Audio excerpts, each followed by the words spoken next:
All right, welcome everybody. Welcome to this edition of Coffee and Containers. So this is a regular web series where we talk about all things cloud native, Kubernetes, microservices, etc. If you enjoy this content, I encourage you to subscribe to the channel to stay updated with all of our regular content. My name is Jim Schultz. I'm the founder and president of North American DevOps Group, and I'm also a developer advocate at Shippa. I'm going to be the host and moderator for today's discussion. The topic today is the three things you should be doing in cloud native in 2021. And I know we're a few months into 21, so we maybe have a tiny bit of catching up to do. But our guests today are Vivek Pandey, who's a VP of Engineering at Shippa, and then also Angel Rivera, who is a developer advocate at Circle CI. And I'd like to jump straight into this discussion with our first prompt. And I would like to ask both of you, if you wouldn't mind, just briefly introduce yourself at the beginning of your first reply. And the three topics I'd like to cover here today for these three things you should be doing in Cloud Native in 2021. First, I'd like to talk about anticipating the next big hill or hills to climb in CI/CD. So what should we be anticipating this year in terms of modern CI/CD? Excuse me. The next thing I'd like to talk about is application policy management. So ensurance that all of your corporate policies and mandates have been enforced and applied as you're deploying in a cloud native environment. And then finally, I'd like to talk about reducing the human element or the human error element. The chance of human error, really minimizing that with robust and automated and integrated pipelines. And that one is interesting to me because it seems like we've come full circle in that regard, where we were doing a lot of human things early in the evolution of DevOps, and we're kind of back to it with Cloud Native. So let's jump into this first one. So the CI/CD hill to climb, what should we be anticipating? Many traditional CI/CD solutions and approaches were really developed with traditional or legacy application architectures in mind. Many of those approaches may be well suited for a monolithic application deployment, but really many may not be that well suited for a Kubernetes or cloud native environment. So Angel, if we can start with you, are there new CI/CD hills to climb in a cloud native environment?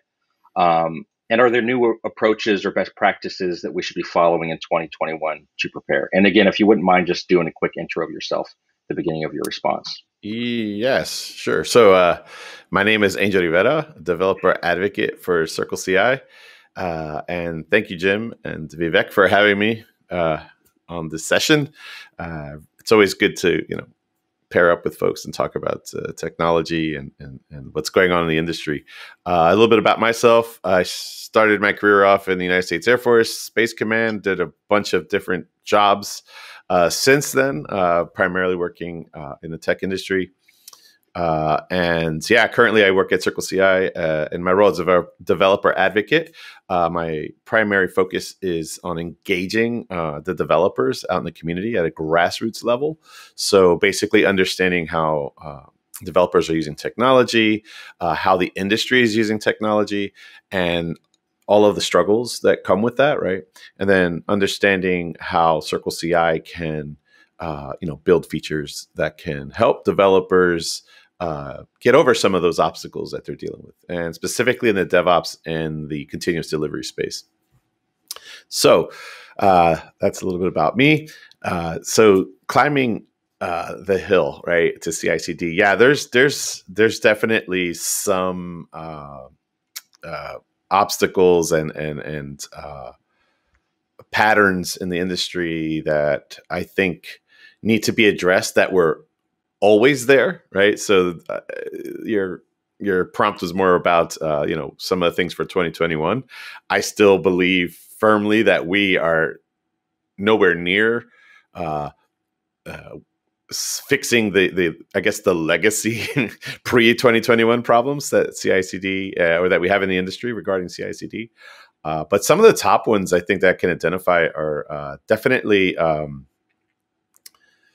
the way folks are identifying their software development workflows, right? So we've gotten to the point where we're automating a lot of things, but the problem is I think we're having a hard time as an industry identifying the things that need to be automated right? So what I mean by like that is conceptually. So in our software development processes, maybe we have, let's say, 3 stages, right? Development, staging or QA type, segment, and then the production segment. So what folks are doing in the industry now with CI/CD are just addressing all 3 of those as the same thing in their automation, which is causing huge problems for folks, right? So if you're not properly segmenting your pipelines to address things within context, you could be spending a lot of money and wasting a lot of time, if that makes sense, right? So one of the things I try to advocate, and this is like a more recent thing, but is understand your software development processes, meaning, understand what your pipelines need to do for like the development segment, right? So do you really need to run all of your automated tests, right? Suites on every commit, right? That's really time consuming and expensive because the longer, the more comprehensive your builds are per commit, the longer your developers have to wait for feedback, right? So that's one area. The other area is around security and compliance. There are, for the past 2 years, I've noticed that DevSecOps has kind of taken off and become more prevalent in conversations. Definitely need to do a lot more in that space, as well as compliancy type functions. So if you're in an organization where your applications or your services are under regulatory type laws, or you obviously have to ensure that every commit or every release is compliant with those laws, right? So that's another area where definitely I see the industry kind of focusing in on, so to ensure that the automation is capturing and returning appropriate, right, artifacts, and ensuring that they're compliant, right, with the regulations you're under. So those are like the top 2 for me right now. Awesome. Thank you, Angel. And Vivek, maybe if you can respond to the same prompt there. So what do you see as our next big hill in CI/CD that we're going to need to climb, and maybe how do you think we can prepare for that? First of all, thanks, Jim, for arranging it. Hi, Angel. Great to meet you. Same here. I'm Vivek Pandey. I am VP engineering at Shippa. My career, have been engineer, have been in different management roles, have been, founding member of CloudBees. So yeah, long journey, but so exciting to be in this space, right? And I think the CI/CD, have been at CloudBees and have dealt with numerous, aspects of CI/CD in the past, in previous jobs. So I think from my perspective, the hill-wise, I think at least my predictions, I would say, for 2021 in terms of like where I see the problems in day-to-day life, like automating everything, that engineering teams are trying to do is pretty much, kind of building on top of what Angel mentioned, right? The whole compliance part, that's very interesting space and enforcing that. So I think the journey of CI/CD is very interesting ones, right? From engineering team's perspective, they start all the way from left to begin with. That you have development team that I need a CI system, and that's how they begin, and then it catches management. We have come a long way, but I'm just kind of draw a picture here that and then management catches the eyes that these guys are pushing it, and then they start seeing these values in terms of governance, compliance, enforcements, DevSecOps, and everything that it brings, and the interesting part here then becomes is that the tools of choice, right? We have so many CI/CD systems here, right? Some are very, very further to the left, and then there are some further to the right, and all the way from CI to CD to release automation, right? The whole RA area is very interesting as well, right? And then in that process, my one big, this is a big hill to climb in a sense that you adopt a tool. Let's say you use Circle CI or GitHub Actions or Jenkins or what may be out there, right? And then you start seeing that, now I need this tool. Now I need a release automation product, and how all of this fit together.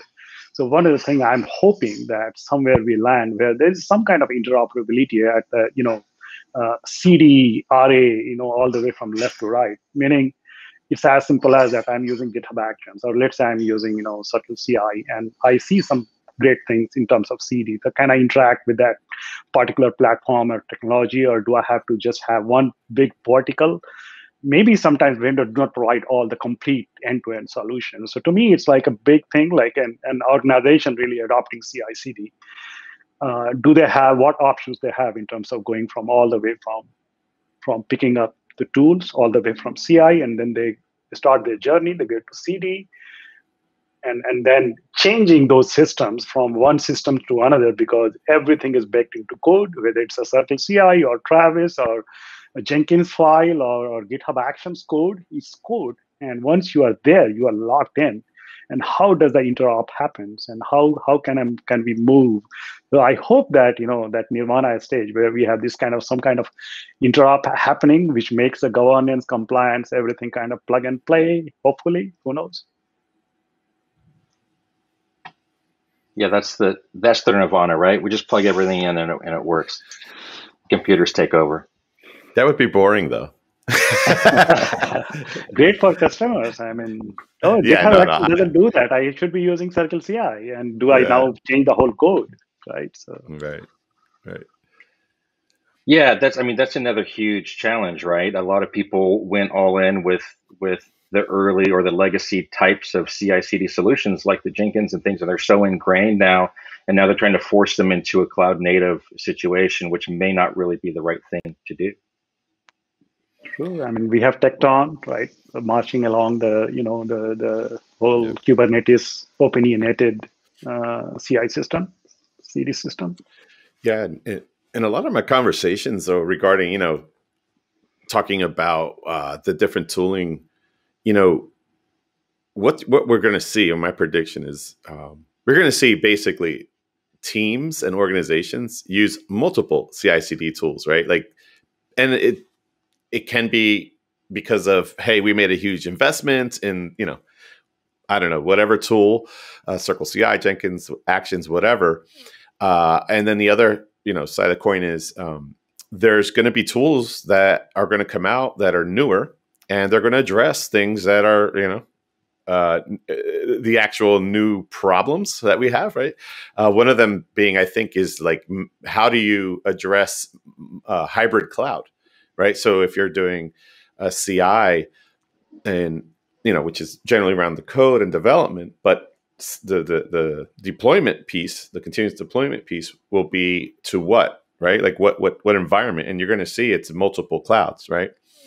So that's one factor is multiple CI/CD tools, and then also multiple deployment and targets.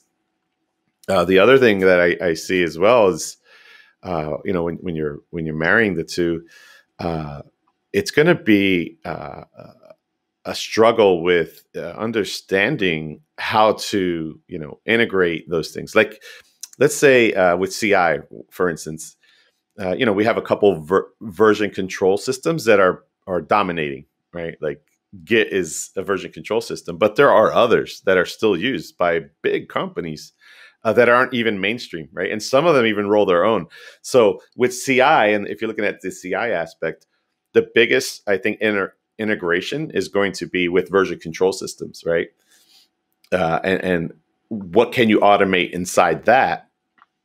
And then, how do you address your CD, the continuous deployment aspect, when you're, dealing with multiple version control systems, and then, getting that code out of those systems, processing it, and then deploying maybe to some, target environment. That's a pretty big one. And I see like there's a lot of all-in-one tools that are out there today, that companies are investing in, but I think that's a mistake because I've been down that road, and the lock-in is severe. No matter how pretty or marketable their solutions are, they try to tell you it's an end-to-end solution. I'm more of a decomposed tool chain kind of guy, right? I like to have things, the best in breed of tools, doing exactly what I needed to do, and then be able to rip and replace with minimal impact to both sides of my tool chain. So that's another kind of like hill I see companies struggling with, right? They're going to make a choice. But then, right, how do you, 5 years from now, either extend that investment so that you get some value out of it or replace it, right? And I'm sure, Vivek, you've probably seen a lot of that as well as I have over the years, right? Like, it's really hard problems and choices to make.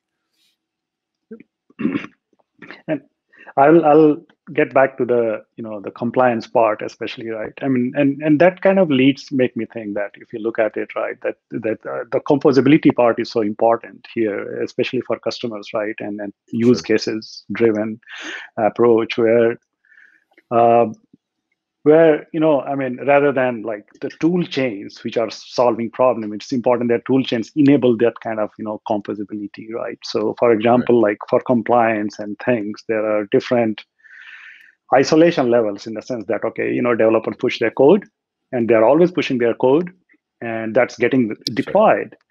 That deployment, and then there are concerns which probably a platform engineer or a DevSec person would have, that, okay, everything that's getting deployed, is that, is there any, security bugs getting through the deployment, or there's, let's say an app that violates some quota restrictions, meaning kind of, that's right.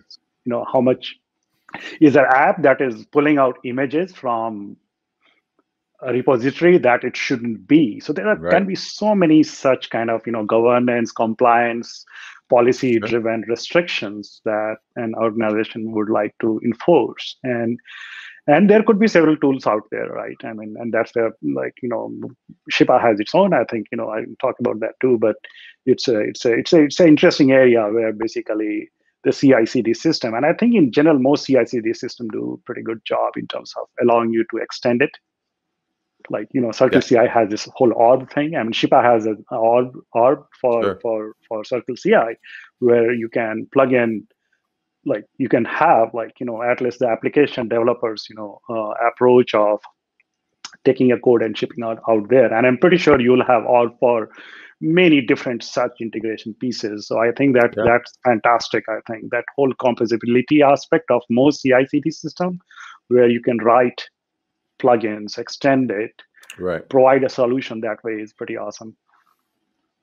Well, this is actually a nice segue into our next prompt here. If you guys don't mind, I'll move it to our next section here, which is all about enforcing policies. And you touched on this a little bit too, Angel. Like, I agree with you. I think the holy grail is give developers ultimate flexibility to use best in breed. But at the same time, you got to figure out a way to enforce corporate policies. And really, when we talk about this, from development to deployment, we really need to ensure that all of the mandates and policies are followed. No steps in the process introduce no vulnerabilities, no steps are skipped.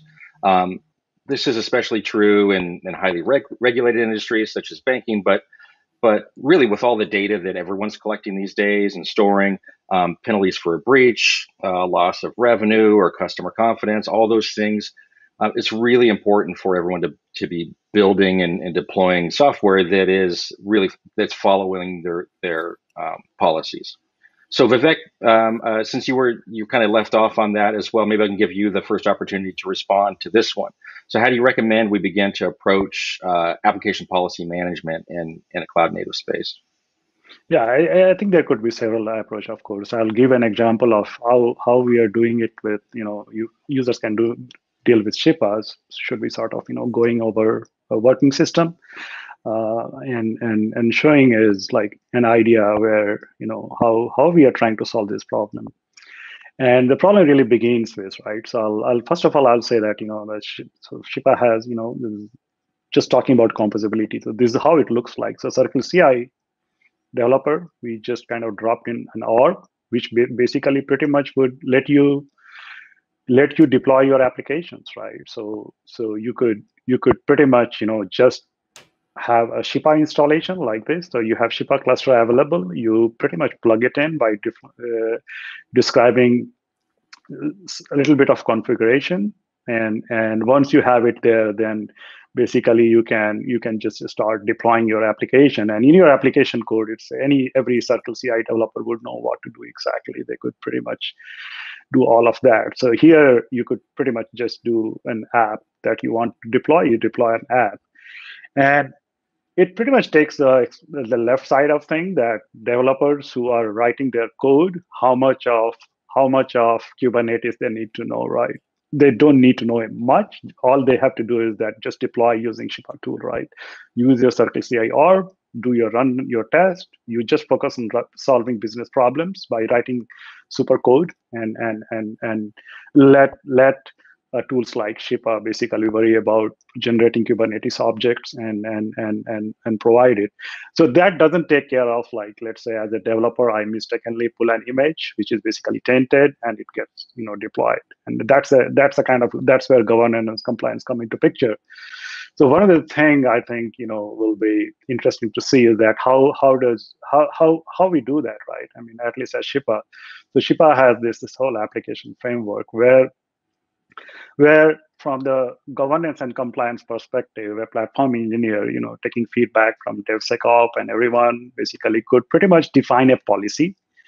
And that policy could be enforced on every applications that basically gets deployed on this framework. And what this framework is just a descriptor, which describes things like, you have what are the resource limitations? What's the security policy? Do you want to enable, disable a scan? What are the CVEs you can ignore? What teams can access this Kubernetes cluster or this cloud native environment where they can deploy or manage their applications, right? What are the services available, like DynamoDB, Kinesis, anything that services are available for you that has been vetted by platform engineering teams, security folks, and whatnot. So this is how basically you can go about what volumes are available for you to that has been again checked and vetted for application developer to start using it. And they should really focus on building solutions, and rest of the things should be pretty much transparent to them, and they should be enforced, right? So as an example here, right? I mean, we have this, application, right? And in this simple example, this cinema application, which looks something like this, where you have different services, booking service, cinema, movies, all of that, right? So the idea really would be that every request that goes to payment service goes through booking, right? And booking service is only accessible by API gateway service. So no other one should be. So it should reject any network request that comes from anywhere else on the network. So as just a very simple example to kind of give that idea that in Shippa, you have this application deployed, booking service, and as you can see that in network policy, it is saying that only application that can access it, and it can only access on port 3000. So that's API gateway. Every other request on the ingress side is rejected, right? So this just to give an idea. So the point being really is that, application developers should continue. They shouldn't see security as a burden and something that they have to deal with because they can always forget about it, doing it right, or any kind of governance and compliance. They should really focus on just building their code, and it should be really a responsibility of the platform engineering team who basically creates such application framework, attaches it to the Kubernetes cluster, and then basically any app that is getting deployed there on that framework, basically this is transparent to them. This all happens behind the scene. And I think from the CD perspective, we have Circle CI org, which basically lets you do all of that, right? So you can create application, you can create framework, you can deploy application, and then the rest of the thing that has already been taken care on the Kubernetes cluster side of things, where you describe your policies, and then everything will get enforced. So we are continually improving the framework and policy and governance things, which are basically we'll keep pushing into future products. So that's kind of very brief and ideas and demos and the products we have in this space to solve this problem. So just putting it out there for further discussion. Cool. Thank you, Vivek. And Angel, same prompt over to you now. So how do you see us approaching application policy management this year? Yeah, so these are really, really hard problems to solve, right? Like this isn't something that's trivial at all. I think that, the tools are out there and they're getting better to help, manage policies, configurations, even security, right? And I think the biggest disconnect, though, or the biggest hurdle to get over is exactly what Vivek was talking or speaking to, kind of the, uh, the inclusion of everyone who has some hand or role in developing software, from the developer all the way through to the security teams, right? Operations security teams, and even compliance regulatory folks. I think, we have tools that can get us there, but one of the bigger problems I see is that amongst the humans, the individuals, right, within these roles, there is like still zero collaboration, right? And that is, to me, that needs to be fixed first. And it's getting there, right? So like with DevOps and DevSecOps, I believe that the compliance regulatory folks should be or are lumped into that DevSecOps, right, kind of component. But once you have that collaboration, right? So let me take a little bit back, trip back into my time machine. When I was developing code in the early '90s, I had to deliver code, and I always wanted to deliver secure code. The problem was I didn't know anything about security, right? Like I just knew how to write code, get the bits here and there, move some bits around on the screen, and get the data where it needed to be. But the reason why I didn't know about security, in a sense, right, as a developer was, I didn't understand what the requirements were, right? Because that wasn't my field or my role. There was a whole department for that. And the only time I ever interacted with those folks was when, after I built the code, packaged it up, create a couple artifacts, they deployed it, or maybe before they deployed it, they did some sort of scan or review, and boom, they would hit me with, "Hey, this is all jacked, right? We have all kinds of vulnerabilities and blah blah blah." Back then, we didn't have the tools that we have today. So fast forward to today, we do have these awesome tools that are very developer friendly, very educational. They even tell you like how to mitigate certain things, right?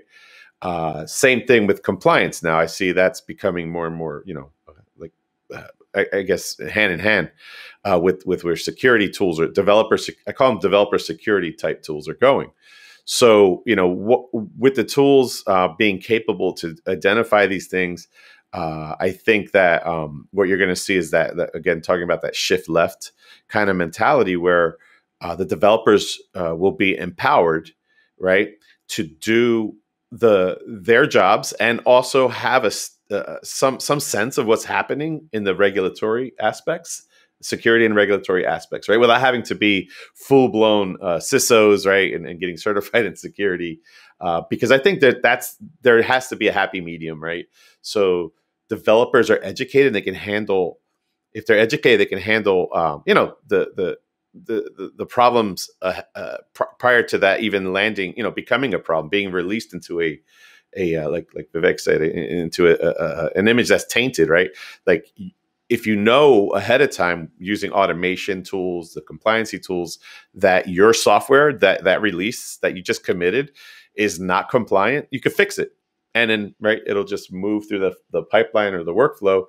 And all the security teams need to do is ensure, basically sign off that, our reports show that this release is legit and, checks all the boxes. It can be released.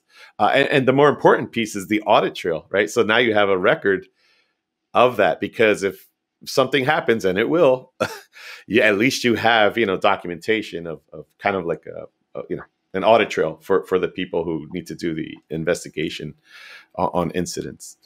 So that's my take on enforcing policy. Very important, very hard to do, but it also takes a lot of effort, on the human side of things. It's not just all about technology, and the tools should be there to help enforce that. And that's or facilitate. Yeah, I love what you just covered there, Angel, because the way I see things going from a DevOps perspective, like DevOps has lost a lot of its meaning and it's become a role. It's become really narrowed down to just the automation piece of what DevOps is. And really, everything you're talking about is the reason why we need to go back and redefine DevOps to everybody, because it's about ownership and collaboration and trust and all those things that you covered as well. Knowing how what you do affects, you don't have to know how to tweak all the knobs and security and all the policy management stuff, but you should know what you're doing and what's going to be required of it as it moves down, and how what you're introducing into the stream is affecting not just the application, but how it's bringing value to the company as well. I mean, these things are just, I mean, like for security and policy enforcement, regulatory things, compliancy. These are just attempts at kind of being proactive and minimizing risks, right? Nothing is 100%. I don't care, what tool you're using. There's always going to be something that wasn't either known or just didn't get caught, right? And then it's just like a failed build, right? You have to build your software to understand if, what's going on, if there's any like gotchas, right? You need to test your software to understand how it's performing. But, you can't test for things you don't know about. But having, tools that can take a snapshot of the state of that release, and all the things that go with that is the right first step, right? In being able to trace back and then, learning what happened with that release and being able to address and mitigate any future incidents. Yeah. Yeah. I think, and I think, go ahead, Jen. No, please go ahead. Yeah.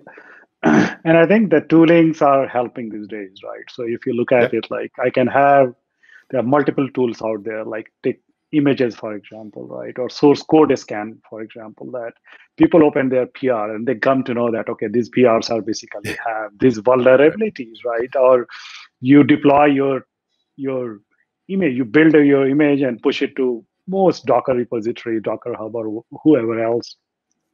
They have tools who would report that, okay, these are the images that is failing. But oftentimes it is the problem is even bigger in the sense that, like, okay, fine, so what about this? But there is still a human element, right? That even with all the knowledge, you could still be using Docker images from wherever else, right? And that's absolutely, and I think the tooling should definitely help in terms of kind of enforcing in such a way that, yes, everyone should be like I definitely agree with that point of the collaboration and the knowledge sharing and teams. Like I worked with a team and in big corporation where they had like DevSecOps person embedded into, when you are architecting product, you have one person dedicated to you because security should be first thing. And certain networking companies they pay a lot of attention to that. It's not an afterthought. It is basically in your like regular process of development. Baked into your team, right? Baked into your team, and you basically knock out all the security architecture issues. So you have sign off right at the very beginning, and people learn a lot from that process. So sure, yeah. Absolutely. But at the same time, I think the tooling should also allow as something before really ships.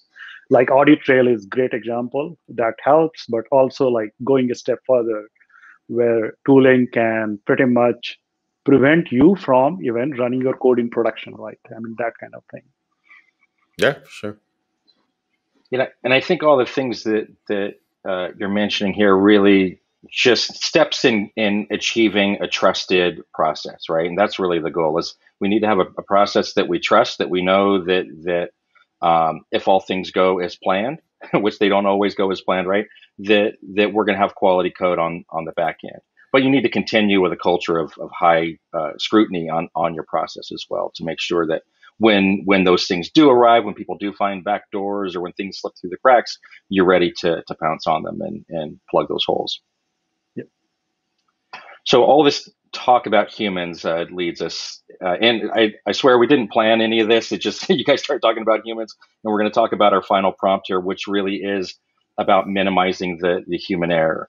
And I really, really like this prompt because I think when we started in this space, when I started in this space 17, 18 years ago, it was all about that, right? It was all about build automation and the things that we were trying to achieve around build automation were just that. We all have these very, very manual processes just to get our software built. And so other benefits came along of that, things like speed, which then just kind of shifted the problem a little bit over to the deploy side. Now we had to figure out what we're going to do with all these builds. But it seems like in this cloud native environment and Kubernetes that we're doing a lot of the same things again, right? There's a lot of manual effort to deploy to Kubernetes. There's just a lot of scripting going on again. There's a lot of Helm and YAML and lots of other things that we're dealing with. So Angel, maybe we can start with you on this one. And my question to you would be, what should we be doing to reduce the risk of this manual approach? Yeah.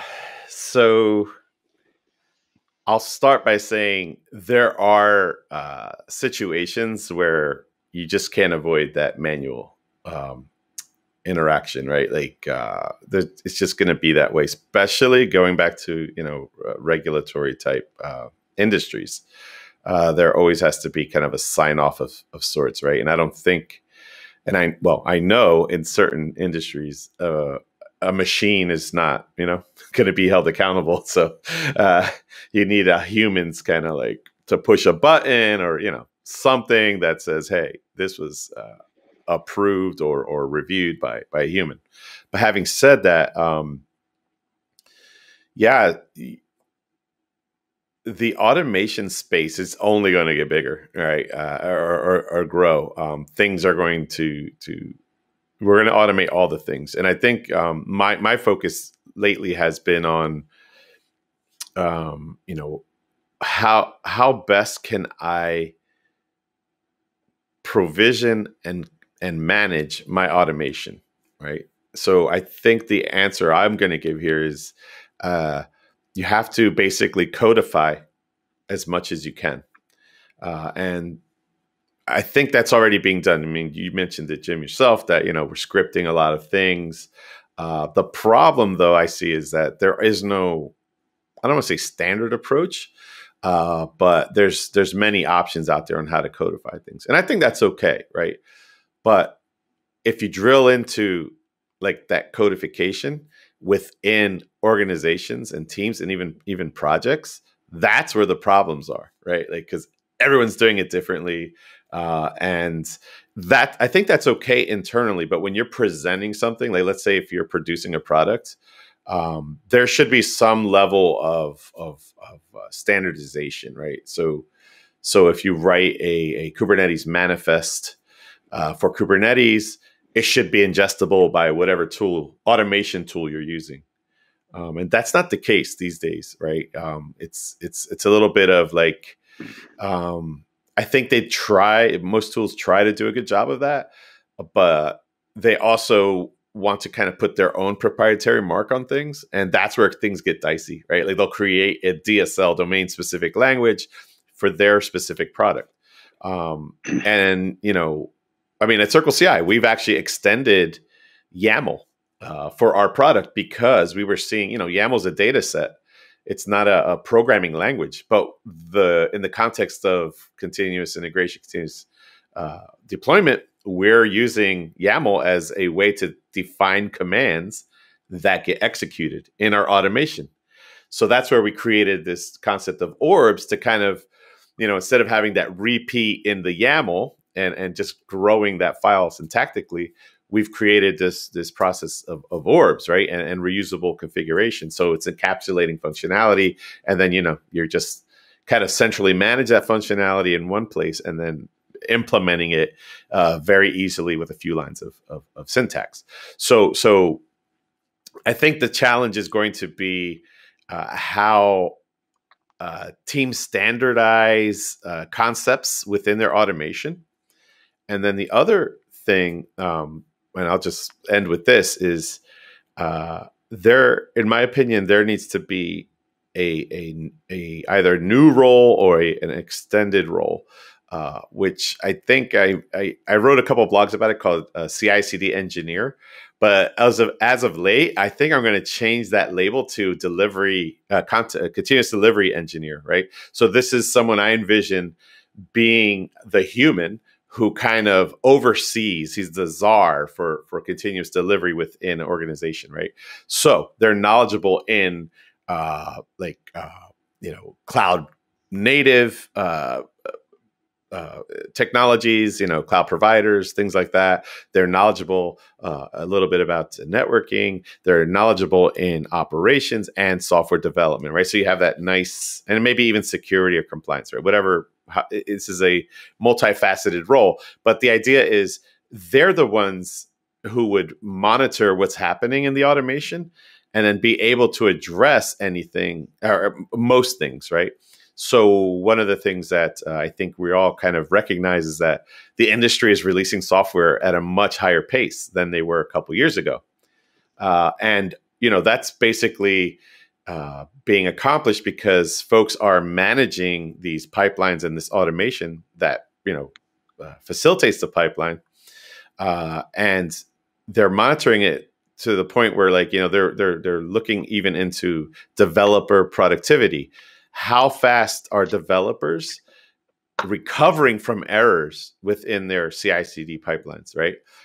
So that's how you kind of maintain or increase your velocity by lowering the recovery times from those failures. So that's one aspect that I see, where humans can kind of,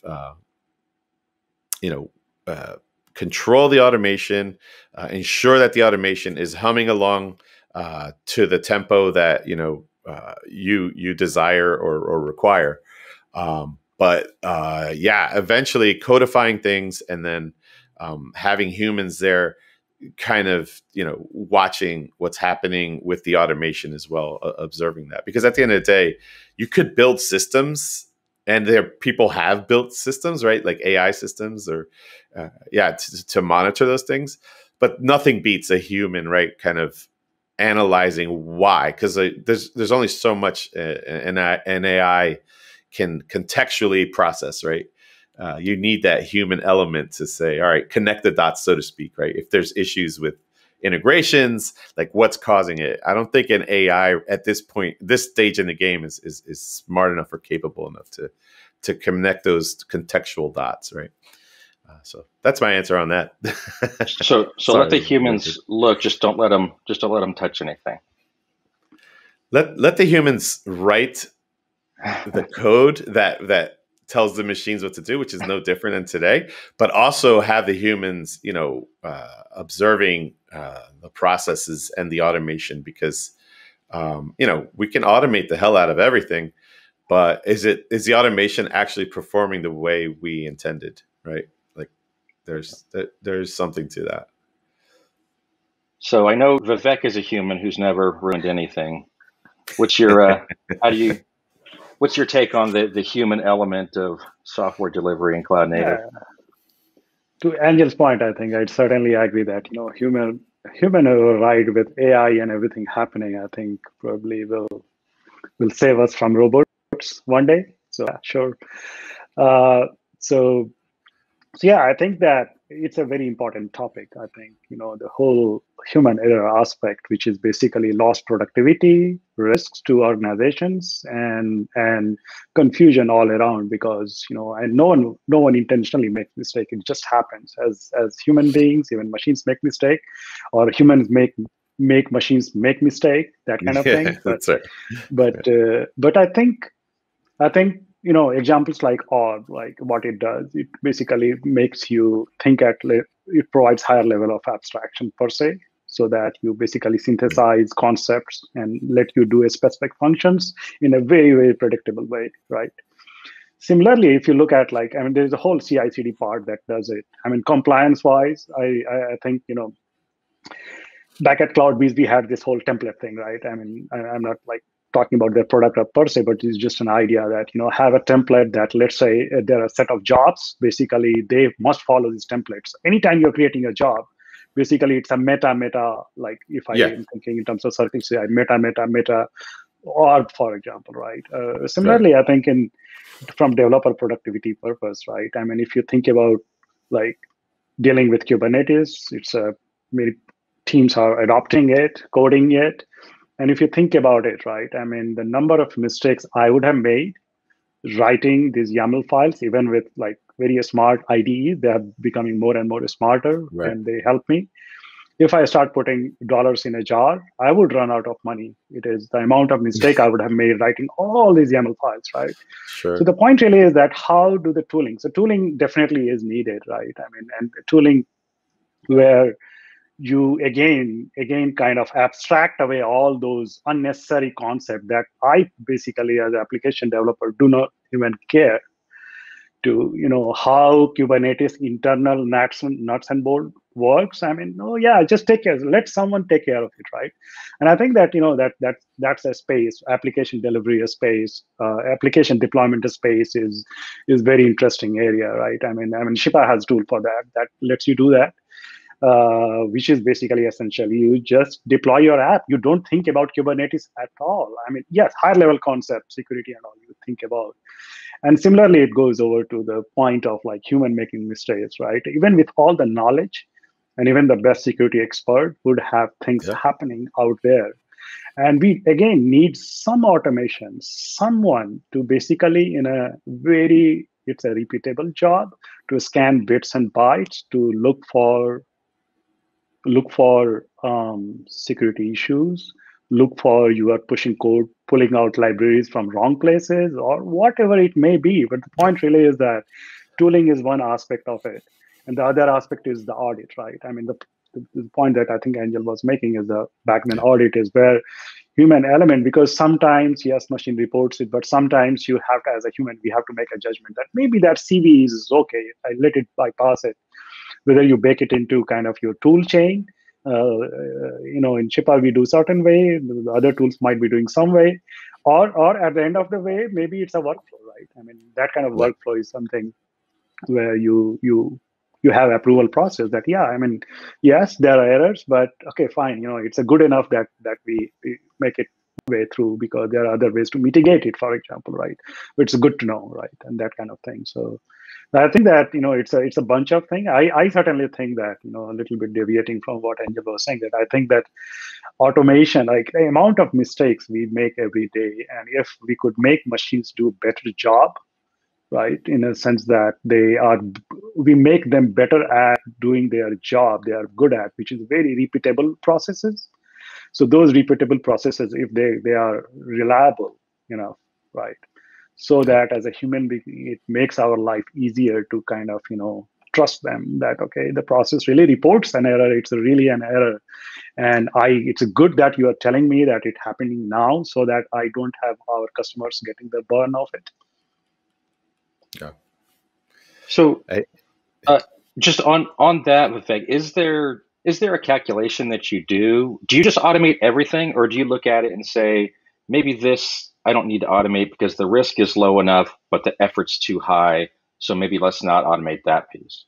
Or is every risk enough that we just want to automate as much as we possibly can? Yeah, I think it's a really matter of like, do you want to build yourself, or are there tools that are out there? I'm of the opinion that if there are tools out there, just use them, right?